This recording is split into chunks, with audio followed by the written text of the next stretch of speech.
दोस्तों, एक बार एक शिक्षक संपन्न परिवार से संबंध रखने वाले एक युवा शिष्य के साथ कहीं टहलने निकले। उन्होंने देखा कि रास्ते में पुराने हो चुके एक जोड़ी जूते उतरे पड़े हैं, जो संभवतः पास के खेत में काम कर रहे गरीब मजदूर के थे, जो अपना काम खत्म कर घर वापस जाने की तैयारी कर रहा था। शिष्य को मजाक सूझा।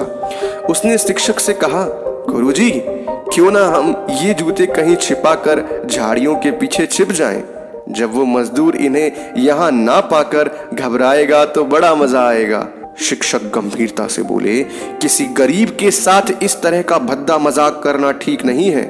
क्यों ना हम इन जूतों में कुछ सिक्के डाल दें और छिप कर देखें कि इसका मजदूर पर क्या प्रभाव पड़ेगा। शिष्य ने ऐसा ही किया और दोनों पास की झाड़ियों में छिप गए। मजदूर जल्द ही अपना काम खत्म कर जूतों की जगह पर आया। उसने जैसे ही एक पैर जूते में डाले, उसे किसी कठोर चीज होने का आभास हुआ। उसने जल्दी से जूते में हाथ डाले और देखा कि अंदर कुछ सिक्के पड़े थे। उसे बड़ा ही आश्चर्य हुआ और वो सिक्के हाथ में लेकर बड़े गौर से उन्हें पलट पलट कर देखने लगा। फिर उसने इधर उधर देखा, दूर दूर तक कोई नजर नहीं आया, तो उसने सिक्के अपनी जेब में डाल लिए। अब दूसरा जूता पहनने को उठाया, उसमें भी सिक्के पड़े थे।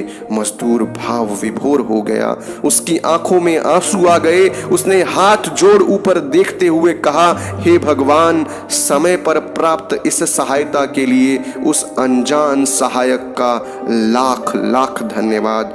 उसकी सहायता और दयालुता के कारण आज मेरी बीमार पत्नी को दवा और भूखे बच्चों को रोटी मिल सकेगी। मजदूर की बातें सुन शिष्य की आंखें भर आईं। शिक्षक ने शिष्य से कहा, क्या तुम्हारी मजाक वाली बात की अपेक्षा जूते में सिक्का डालने से तुम्हें कम खुशी मिली? शिष्य बोला, आपने मुझे जो पाठ पढ़ाया है उसे मैं जीवन भर नहीं भूलूंगा। आज मैं उन शब्दों का मतलब समझ गया हूँ जिन्हें मैं पहले कभी नहीं समझ पाया था, कि लेने की अपेक्षा देना कहीं अधिक आनंददायी है। देने का आनंद असीम है, देना देवत्व है। दोस्तों, सचमुच जॉय ऑफ गिविंग से बढ़कर और कोई सुख नहीं है। हमें इस कहानी से शिक्षा लेते हुए अपनी अपनी क्षमता के अनुसार जरूर कुछ ना कुछ दान देना चाहिए और ज़रूरतमंदों की हर संभव सहायता करनी चाहिए।